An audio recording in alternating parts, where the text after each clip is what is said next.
terutama otak ya, Oke. 1000 hari pertama. Sementara kita ketahui otak itu kan sekitar 80% tuh komponennya lemak.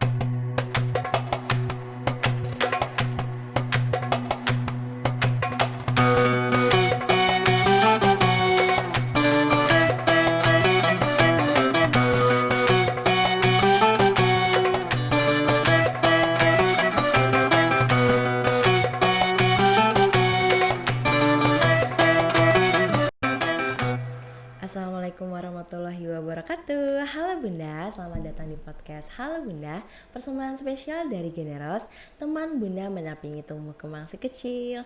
Wah, saya senang sekali nih bisa hadir kembali, tentu saja di segmen kedua yang masih membahas tentang Lebaran nih. Karena yang Lebaran sebelumnya kita sudah membahas tentang jaga daya tahan tubuh keluarga saat perjalanan mudik nih Bunda. Nah, yang segmen kedua ini kita akan banyak membahas tentang apa sih? Kita akan banyak membahas tentang jaga daya tahan tubuh saat silaturahmi. Jadi istilahnya anak sehat saat bersilaturahmi. Yang kita tahu momen Lebaran itu selain identik dengan mudik tadi, yang tujuannya mudik itu adalah kita bertemu dengan sanak saudara nih bunda-bunda, bertemu dengan keluarga mungkin yang belum pernah bertemu, mungkin si kecil belum pernah ketemu neneknya atau kakeknya, atau yang keluarga yang bisa hanya diketemuin saat Lebaran. Tentu saja kan kita banyak banget nih akhirnya ketemu dengan keluarga. Nah, oleh sebab itu karena kita banyak ketemu dengan anggota keluarga, anggota saudara, pastinya perjalanannya juga akan lebih panjang nih untuk kita ketemu satu rumah, berkunjung lagi ke satu rumah lainnya. Nah, supaya anak sehat itu seperti apa sih saat perjalanan momen silaturahmi itu? Kita akan membahas lagi dengan Dr. Wulan Sasmita, sudah hadir di hadapan kita nih Bunda-bunda. Halo Bunda. Halo Apa dokter. kabar Bunda? Halo. Masih baik insya Allah ya. Jadi segmen 1 kan kita sudah membahas tentang ini ya dok, jaga daya tahan tubuh saat mudik Lebaran gitu kan. Nah, untuk di segmen ini kita kan akan membahas tentang anak sehat selama silaturahmi di hari raya nih. Jadi tapi bentar dulu nih, sebelum kita lanjut mungkin Bunda-bunda harus nonton dulu segmen satunya nih di official YouTube. Jadi Bunda harus cek dulu ya di official YouTube kami untuk nonton segmen satunya biar apa ya istilahnya ya terkoneksi gitu kan, connect dengan pembahasan segmen kedua ini. Oke dokter, kita kan tahu nih setelah tadi mudik perjalanan kita udah sampai ya di kampung halaman gitu kan, dan tentu saja saat momen Lebaran kita pasti banyak disibukkan dengan bersilaturahmi dengan sanak saudara yang belum pernah bertemu atau yang mungkin hanya bisa ketemu di momen Lebaran aja gitu kan. Nah, dengan namanya kita momen Lebaran, kita pasti sudah puasa 1 bulan full. Terus kita pasti ada tradisi makan-makan gitu kan. Makan-makan Lebaran pasti identik dengan opor ayam, sambal goreng gitu kan. Belum Lebaran udah diomongin nih opor ayam, sambal goreng, terus rendang tuh kan. Terus dengan cemilan manis-manis ya nggak sih, pasti identik dengan kue toples yang terhidang di meja. Nah, karena kita udah berkebiasaan 1 bulan berpuasa gitu kan, hanya makan sahur dan sampai berbuka gitu kan. Saat berbuka, gimana sih caranya agar tubuh kita mungkin nggak kaget, nggak shock nih tiba-tiba langsung mungkin makan banyak gitu kan, makan 3 kali sehari lagi gitu kan. Kira-kira supaya kita gimana ya istilahnya pola makannya, atau mungkin ada makanan yang supaya biar nggak kaget tubuhnya kita gitu dok. Oke, Mbak Sasi bener banget. Jadi ini nggak cuma anak-anaknya ya, tapi Bunda sekalian termasuk saya juga nih ya. Habis puasa 1 bulan nih menahan diri, terus kalau lihat makanan yang enak-enak gitu jadi agak susah untuk menahan diri itu Mbak Sasi. Semuanya kan tersedia ya. Betul. Jadi agak kalap gitu kalau mau makan. Betul. Ya, jadi kalau mensiasatinya sih memang kita harus atur ya sedemikian rupa agar kita nggak terlalu over nih mengkonsumsi makanannya. Jadi mungkin dengan mengkonsumsi sedikit-sedikit dulu ya. Jadi volume makanan itu mungkin dibatasin ya, bisa mungkin agar jangan terlalu banyak, apalagi kita biasanya mengkonsumsi makannya kan 2 kali sehari nih. Nah, nanti kalau udah Lebaran biasanya nggak 3 kali, 5 Oh, kali. 5 kali berkunjung ke saudara satu Betul. makan, bersaudara satu lagi Iya. makan. Jadi harus Oke. diatur, Iya. jangan terlalu banyak ya, karena kan masih ada juga mungkin makanan selain berlemak juga mungkin Iya. minuman yang manis itu Wah, juga memang agak agak susah dikonsumsi itu dihadiri. berkali-kali ya, Iya. tergantung banyaknya kunjungan. Betul, jadi memang kontrol ya dok ya, agar Ya, tidak betul. berlebihan gitu saat kita mengunjungi silaturahmi dan makan-makan nih. Oke, kalau misalnya nih, tadi kan dokter udah nyebutin kalau selain makanan yang berlemak, pasti kita bertemu dengan makanan yang manis-manis. Nah, gimana caranya kita bisa membatasi asupan gula nih saat lebaran? Kalau saya pribadi ya, memang agak susah gitu kan, namanya kayak ya udah dijamu di depan meja. Pasti inginnya pasti langsung pengen dimakan, pengen diincipin kue-kue, mungkin kue salju gitu kan. Apalagi kalau beda sama yang di rumah ya. Sama yang di rumah.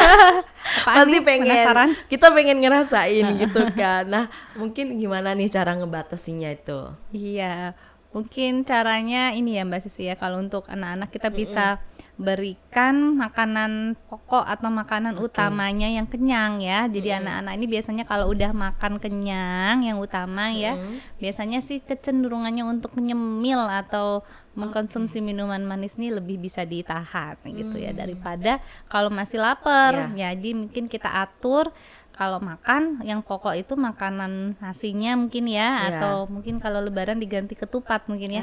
Nah, itu yang kenyang dulu ya, lebih baik daripada nanti masih lapar terus akhirnya cemilannya malah kebanyakan. Ya, betul. Jadi istilahnya dibatasin ya dari orang tua sendiri. Tapi kalau misalnya dok saat lebaran ini asupan batasan asupan gulanya itu kira-kira berapa takaran nih istilahnya?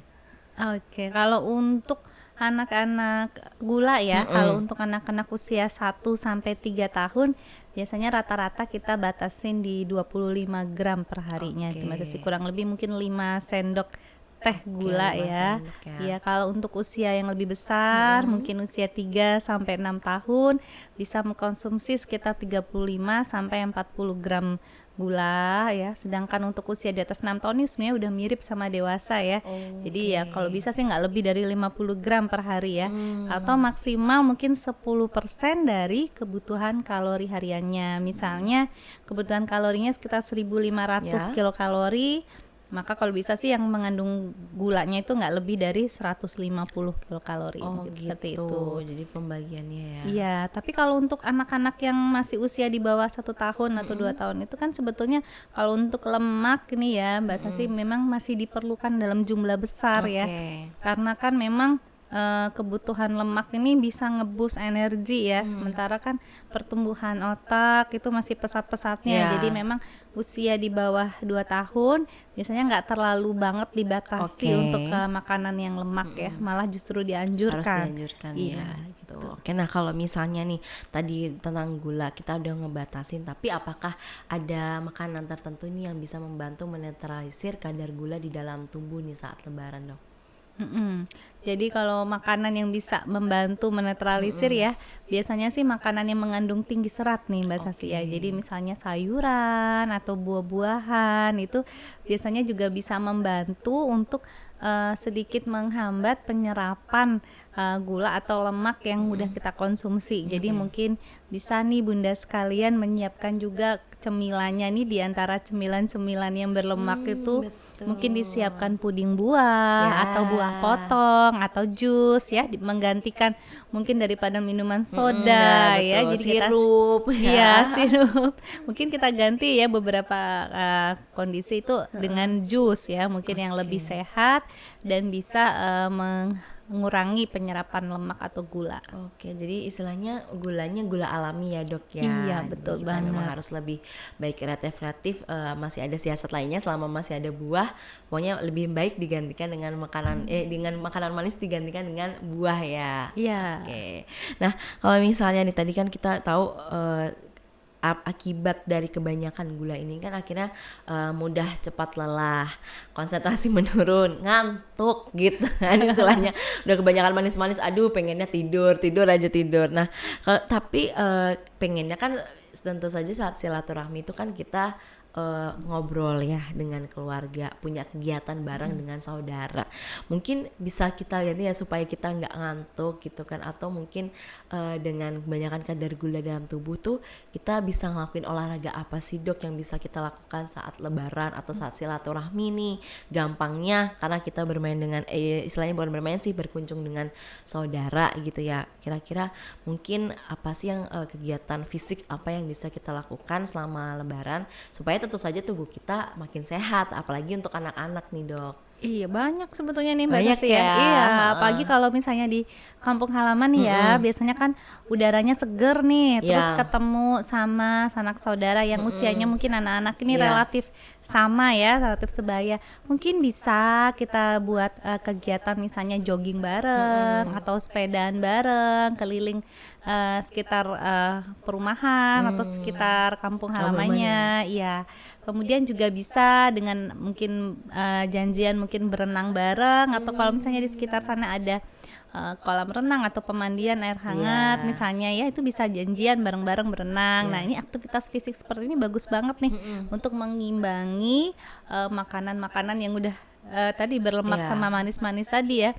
Selain juga mungkin memang merupakan aktivitas yang bermanfaat ya buat anak-anak, menjalin bonding atau Bonding, ikatan ya. dengan keluarga atau Ya, saudara. gitu. Jadi memang selain itu pasti kita kan pengen namanya lebaran silaturahmi, kita bonding dengan keluarga, dan tentunya kita pengennya punya kegiatan fisik yang bermanfaat nih. Nah, tapi kalau kegiatan fisiknya dok kira-kira untuk olahraga itu ya istilahnya kira-kira berapa sih lama durasinya?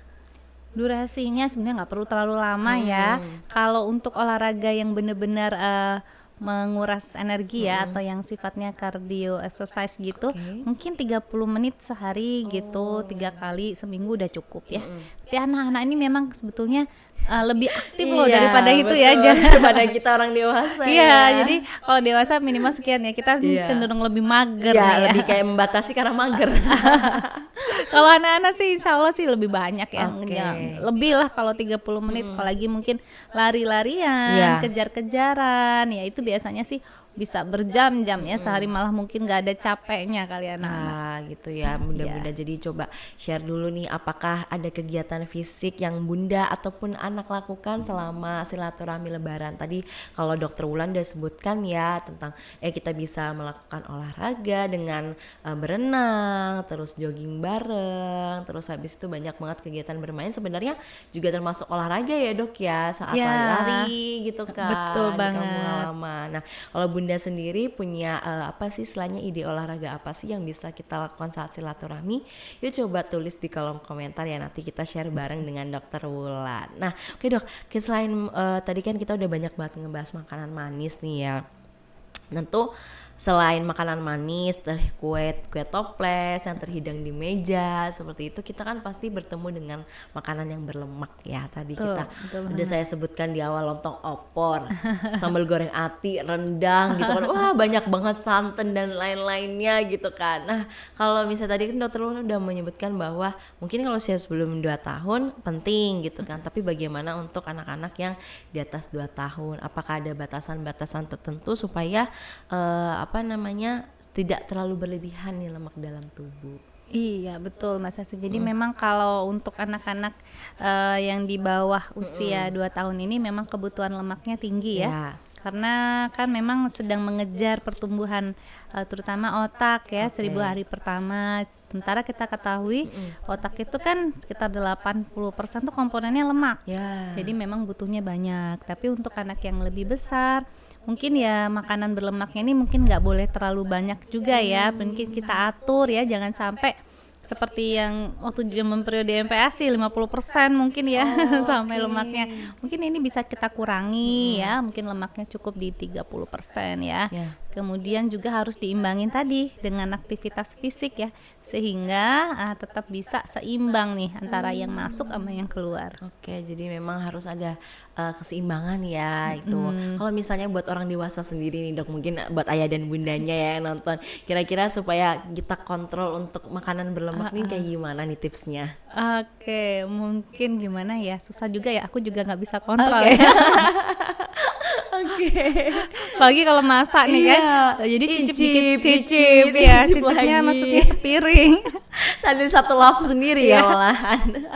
Jadi kalau untuk kita sih mungkin bisa batasinya itu tadi sama sih, kita mungkin minum air putih ya. Oh ya, Oke. air putih juga penting tuh. Konsumsi air putihnya cukup Ya. ya, harus cukup sehingga kita sendiri juga biasanya kalau mengkonsumsi air putih cukup itu juga kita nggak gampang lapar. Oh, Ya ada bisa agak kontrol dikit ya untuk makan ya.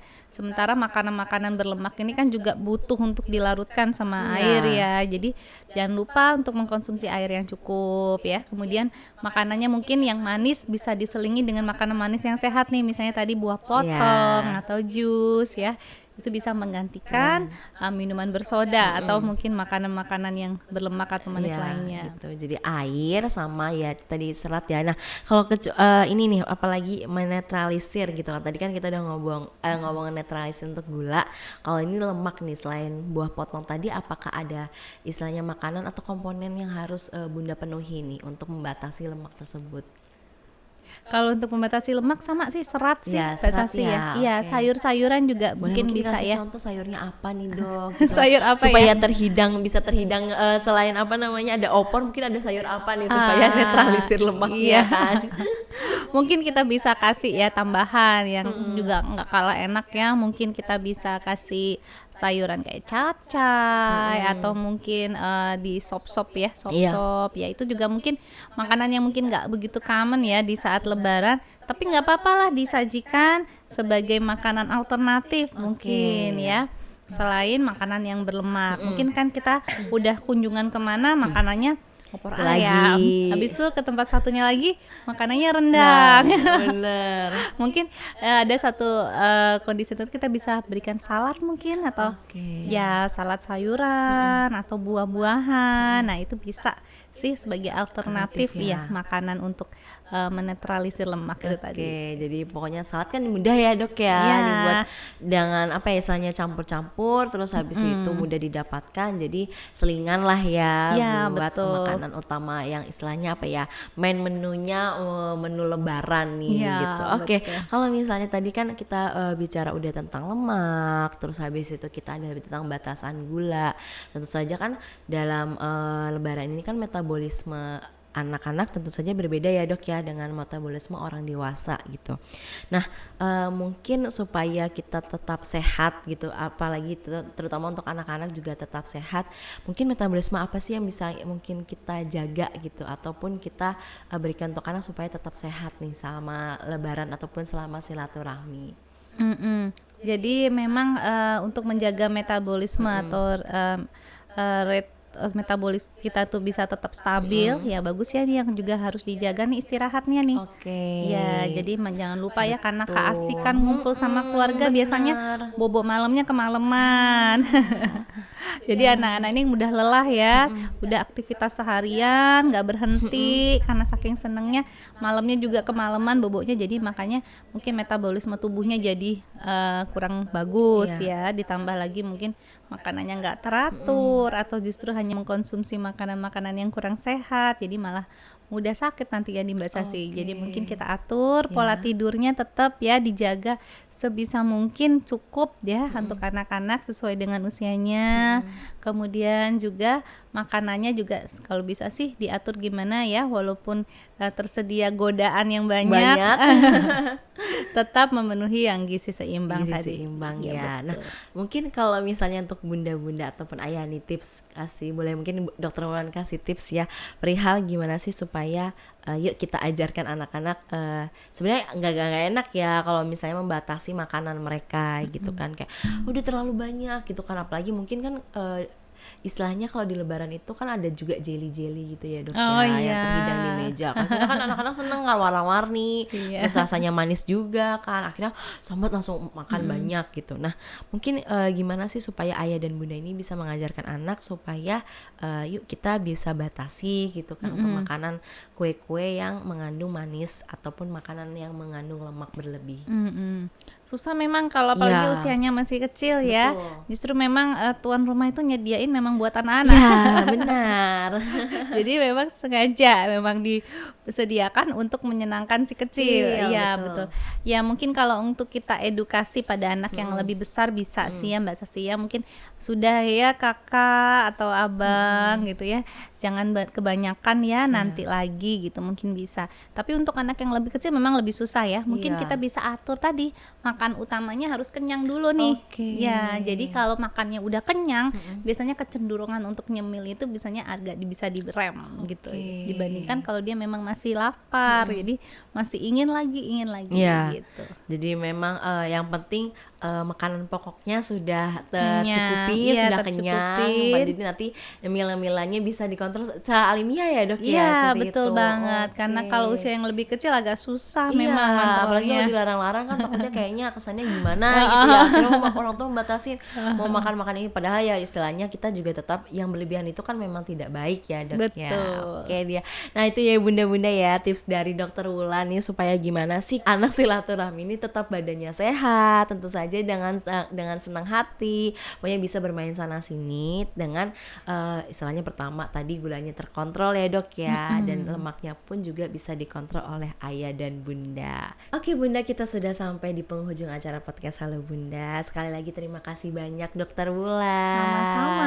Sudah sharing banget dan ya sharing tipsnya nih mungkin sangat berguna banget nanti bunda-bunda nonton. Mungkin lagi perjalanan mudik ya sambil nonton podcastnya sama dokter Wulan, tentu saja banyak banget tips yang bisa beliau kasih. Semoga kita bisa bertemu di lain waktu ya dokter ya. Insyaallah, amin. Oke, juga saya ucapkan terima kasih juga untuk bunda-bunda yang udah nonton segmen 1 dan segmen kedua sampai selesai. Tentu saja jangan lupa untuk like, comment, share, dan subscribe video ini, dan share juga nih ke bunda-bunda lainnya agar bunda-bunda lainnya mendapatkan edukasi, inspirasi, dan edukatif untuk keluarga di seluruh Indonesia. Sampai jumpa di podcast selanjutnya, podcast Halo Bunda, ruang informasi keluarga sehat.